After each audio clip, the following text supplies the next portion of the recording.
Hello students, welcome to my channel easy learning accounts. आज की इस वीडियो में हम डिसीज्ड पार्टनर कैपिटल अकाउंट को फॉर्मेट को सीखेंगे और उसमें क्या क्या नेसेसरी एंट्रीज आती हैं, क्या क्या इंपॉर्टेंट चीजें हम उसमें नोट करते हैं, उसके बारे में भी जानेंगे। अकाउंट को बनाने से पहले मैं आपको कुछ चीजों के बारे में बताऊंगी जो बेटा कहीं ना कहीं हम ऑलरेडी पहले ही पढ़ चुके हैं रिटायरमेंट चैप्टर में, क्योंकि उसके ट्रीटमेंट्स कहीं ना कहीं retirement of the partner chapter से सेम है। उनके पहले एक बार हम रिवाइज करेंगे और उसके बाद हम फॉर्मेट बनाएंगे डिसीज्ड पार्टनर कैपिटल अकाउंट का। क्लियर है? तो सबसे पहला इंपॉर्टेंट पॉइंट वो है adjustment of goodwill. Adjustment of goodwill मतलब गुडविल को हम कैसे एडजस्ट करेंगे, इसका कैलकुलेशन, इसको शो करने का तरीका बेटा बिल्कुल वही है जो हमने chapter retirement of the partner में पढ़ा था। क्या था बेटा वो? Gaining partners capital account debit to deceased partner capital account. Retirement में क्या होता था? Gaining partners capital account debit to retiring partner. बस रिटायरिंग पार्टनर की जगह पर डिसीज्ड पार्टनर का नाम लिख देंगे और वहां गुडविल शो कर देंगे। गुडविल को कैलकुलेट करने का मैंने आपको पॉइंट भी लिख दिया है। पूरे फर्म की गुडविल उठाएंगे इनटू नंबर जो हमारा शेयर दे रखा होगा डिसीज्ड पार्टनर का, उसका शेयर उठाएंगे बेटा और मल्टीप्लाई कर देंगे। फॉर एग्जांपल 2:1 पार्टनर्स है ए, बी और सी। सी हमारा पार्टनर डिसीज्ड हो गया, एक्सपायर हो गया, मर गया। अब हम उसकी गुडविल कैसे निकालेंगे? मतलब पूरे फर्म की गुडविल दे रखी है हमें 2 लाख, तो 2 लाख इंटू 1/5 कर देंगे और जो गुडविल आएगी उसको gaining partner capital account debit to deceased partner capital account में गेनिंग रेशियो में डिस्ट्रीब्यूट कर देंगे। और गेनिंग रेशियो हमें निकालना आता है जो कि मैंने डेथ की पहली वीडियो में आपको बताया था, आप उसको देख लीजिए। क्लियर है? नेक्स्ट पॉइंट है हमारा adjustment of accumulated profit, accumulated loss and specific fund. बिल्कुल सेम जैसा हमने change in profit sharing ratio में, एडमिशन में, रिटायरमेंट में, सब में पढ़ा बेटा, बिल्कुल सेम प्रोसेस। आप मेरी वीडियो नंबर 18, 17, 19, 20 इनको देखिए और आपको दोबारा से सीख जाएंगे कि ये मैंने इनकी कैलकुलेशन कैसे बताई थी। मैं एक बार ओरली आपको कैलकुलेट सुना देती हूँ। एक्युमुलेटेड प्रॉफिट की जो एंट्री थी वो थी बेटा general reserve account debit, reserve fund account debit, P&L account debit to all partners capital account. मैंने कहा था बेटा ये बैलेंस शीट में लायबिलिटी साइड देखेगा और ये ओल्ड रेशियो में डिस्ट्रीब्यूट होगा। सेम है बिल्कुल रिटायरमेंट की तरह। नेक्स्ट देखिए एक्युमुलेटेड लॉस की, all partners capital account debit to advertisement suspense to deferred revenue to P&L, और ये भी बेटा ओल्ड रेशियो में डिस्ट्रीब्यूट हो जाएगा और हमेशा बैलेंस शीट में एसेट साइड दिखेगा।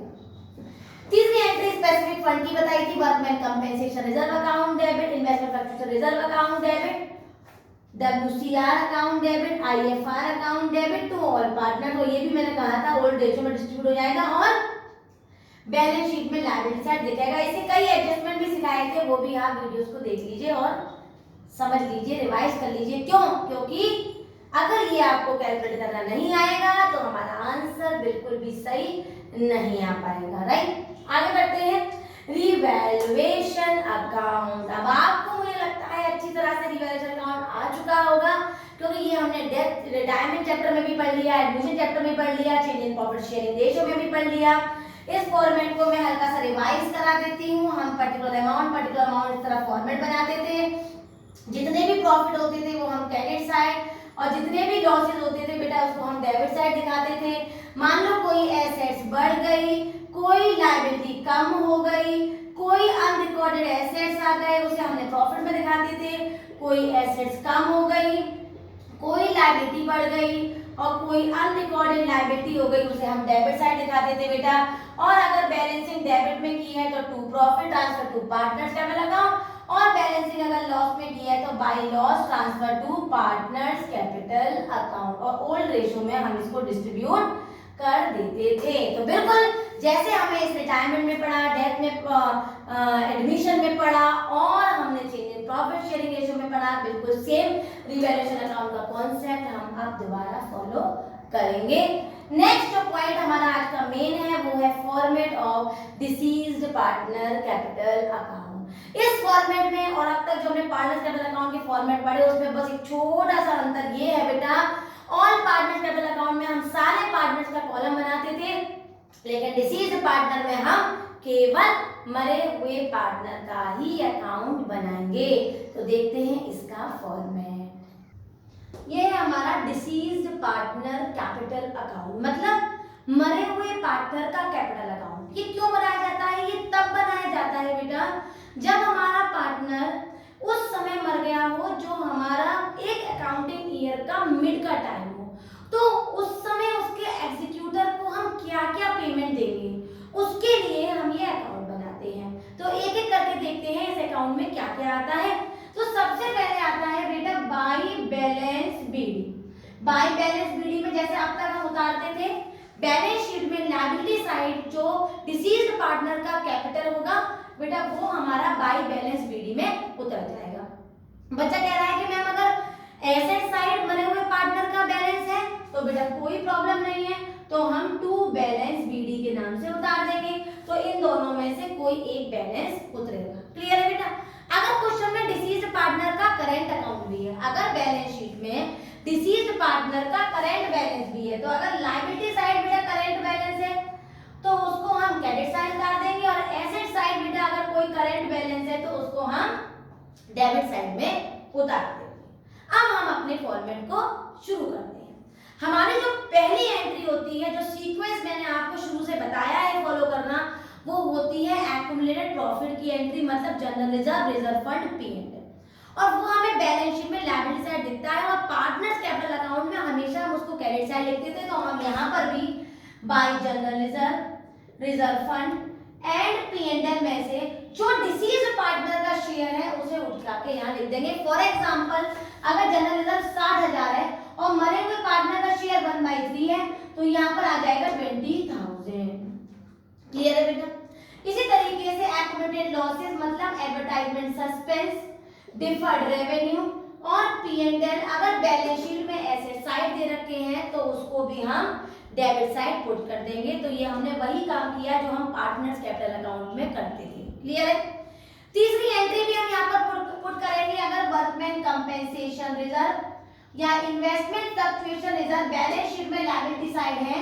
मान लो वही चीज रिजर्व की कीमत 60,000 है और पार्टनर का शेयर है 1/3 मरे हुए पार्टनर का, तो 20,000 की अमाउंट यहाँ पर हम लिख देंगे। मतलब जो हमें कुल मिला के एक बात याद रखनी है कि वैल्यू में से केवल डिसीज्ड पार्टनर का शेयर उठाना है और हमें यहाँ पर पुट करना है। क्लियर है बेटा? आगे बढ़ जाते हैं। हमारी अगली एंट्री थी रिवैल्यूएशन की। तो रिवैल्यूएशन में अगर प्रॉफिट आया है तो डिसीज्ड पार्टनर का शेयर उठा के हम यहाँ लिख देंगे, और अगर लॉस आया है तो रिवैल्यूएशन अकाउंट में डिसीज्ड पार्टनर का केवल शेयर उठा के हम डेबिट साइड लिख देंगे। क्लियर है बेटा? नेक्स्ट है हमारा ओल्ड गुडविल। अगर बैलेंस शीट में एसेट साइड ओल्ड गुडविल है तो केवल डिसीज्ड पार्टनर का शेयर उठाएंगे और हम यहाँ पर लिख देंगे किधर की साइड, डेबिट साइड। तो ओल्ड गुडविल में आइडेंटिफाई कर देती हूँ ताकि आपको प्रॉब्लम ना। क्लियर बेटा? नेक्स्ट होती है हमारी एंट्री शेयर ऑफ गुडविल, जो हमने रिटायरमेंट में भी की थी। Gaining partners capital account debit to retiring partner, लेकिन ध्यान करेंगे gaining partners capital account debit to deceased partner. अगर मैं इसकी लेजर पोस्टिंग करूं तो यहाँ पर आ जाएगा बाय शेयर ऑफ गुडविल, और शेयर ऑफ गुडविल की एंट्री यहाँ होगी। मैं आपको बता देती हूँ कैसे पोस्ट किया मैंने। एंट्री थी हमारी gaining partners capital account debit to deceased partner. Deceased partner credit side है, मैंने अमाउंट लिख दिया। अपोजिट ट्रांजैक्शन बाय गेनिंग होना चाहिए था, लेकिन मैंने बाय गेनिंग का नाम लिख के बाय शेयर ऑफ गुडविल लिख दिया। बच्चे कह रहे हैं मैम हम केवल बाय गेनिंग का नाम लिखे हैं, तो कोई प्रॉब्लम नहीं है बेटा, लेकिन अक्सर हम बाय शेयर ऑफ गुडविल लिख के अमाउंट को लिख देते हैं। अब आपको कुछ और बातें याद रखनी है। वो क्या है? अगर लोन भी है, अगर क्वेश्चन में लोन भी है तो या तो फर्म ने लोन लिया होगा या फर्म ने लोन दिया होगा।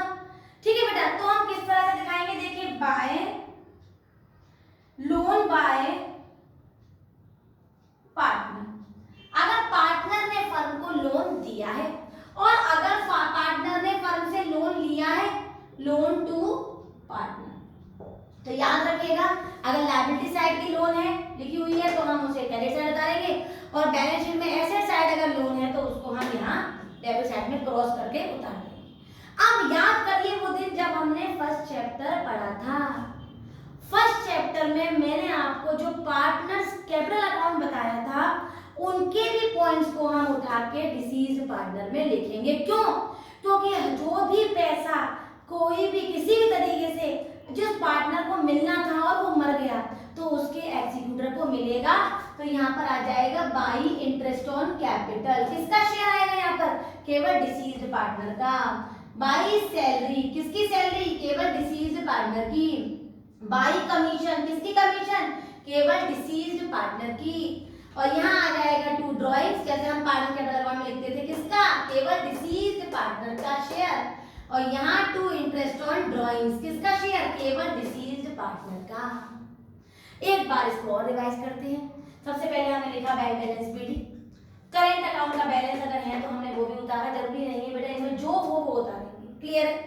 उसके बाद अपनी एंट्री करने शुरू करी, पहले एक्यूमुलेटेड प्रॉफिट की, फिर एक्यूमुलेटेड लॉस की, फिर स्पेसिफिक फंड की, रिवैल्यूएशन का बैलेंसिंग बेटा प्रॉफिट है या लॉस है वो दूसरी साइड उतार दिया। उसके बाद हमने ओल्ड गुडविल की, उसके बाद गेनिंग पार्टनर गुडविल की, उसके बाद बेटा हमने लोन को बता दिया कि अगर फर्म ने लोन लिया है या दिया है तो दोनों को हम अलग अलग जगह पर दिखाएंगे। यहाँ पर हमने interest on capital, salary, commission, इधर ड्राइंग्स, इंटरेस्ट ऑन ड्राइंग। एक एंट्री और हमारी रह गई वो जो मैंने आपको लास्ट वीडियो में प्रॉफिट टिल डेथ निकालने का कॉन्सेप्ट सिखाया था और उसकी एंट्री मैंने आपको सिखाई थी P&L, suspense account debit to deceased partner capital account अगर प्रॉफिट है, और लॉस है तो deceased partner capital account debit to P&L suspense account. तो बेटा अगर प्रॉफिट टिल डेथ हमारा प्रॉफिट आया है, प्रॉफिट टिल डेथ आया है तो share of profit till death आया है तो to bye P&L suspense account लिखेंगे अगर बेटा प्रॉफिट की बैलेंसिंग है तो, और अगर लॉस है तो टू P&L सस्पेंस अकाउंट लिखेंगे अगर लॉस है तो। अब इसकी हम बैलेंसिंग कर देंगे बेटा। अगर बैलेंसिंग का अमाउंट हमारा क्रेडिट में ज्यादा आया है और डेबिट में कम आया है तो यहाँ लिखेंगे टू बैलेंस CD और ब्रैकेट में दिखाएंगे transfer to deceased partners executors account. किसमें बेटा? Transfer to deceased partner executors account. वो लीगल हायर जो उसके मरने के बाद उसका नॉमिनी है, जिसको पैसा उसकी जगह पर मिलेगा। और अगर बैलेंसिंग डेबिट में ज्यादा है क्रेडिट में कम है तो होगी बाई बैलेंस CD और ब्रैकेट में लिखेंगे transfer to deceased partners executors account. Clear है बेटा? एक छोटी सी बात और याद रखेंगे, बहुत छोटी सी बात बता रही हूँ बेटा। अगर मान लो हम कह रहे हैं कि डिसीज्ड पार्टनर का एग्जीक्यूटर्स अकाउंट भी हमें आना चाहिए, तो अगर आपने यहाँ बैलेंसिंग की है तो इसको बैलेंसिंग को BD कर दो, बाय बैलेंस BD। और बेटा अगर एग्जीक्यूटर का पूरा पैसा कैश कर दिया गया है तो टू कैश कर देंगे, और अगर थोड़ा पैसा कैश और थोड़ा लोन कर दिया गया है तो इस तरह दिखा देंगे और यहाँ पर भी हमारा अकाउंट खत्म हो गया। तो एक बार और देख लीजिए, हमने इधर डेबिट में दिखाया, क्रेडिट में दिखाया। बैलेंसिंग अगर डेबिट में हुई है तो हमने CD करके टू लिख दिया, टू बाय बैलेंस CD कर दिया अगर क्रेडिट में हुई है। अगर हमारी बैलेंसिंग डेबिट में हुई है तो हम उसे ब्रॉट डाउन करना है एग्जीक्यूटर्स अकाउंट में क्रेडिट साइड, और पेमेंट कैश में किया है तो टू कैश, और अगर लोन भी कर दिया है तो टू कैश टू लोन, और पर्टिकुलर अमाउंट से छोटा सा फॉर्मेट था, और यहाँ पर हमारा एग्जीक्यूटर अकाउंट भी खत्म हो गया। आज की वीडियो में कोई क्वेश्चन नहीं करेंगे, केवल आपका बस इतना सा ही वर्क है कि आपको फॉर्मेट को अच्छी तरह पढ़ना है, समझना है, ताकि कल जब मैं इसकी क्वेश्चंस कराऊं बेटा तो आप आराम से उन क्वेश्चंस को कर पाए। वीडियो समझ में आई हो, क्लियर हो गए हो सारे पॉइंट, तो मेरी वीडियो को लाइक करें, शेयर करें और सब्सक्राइब करें। Thank you.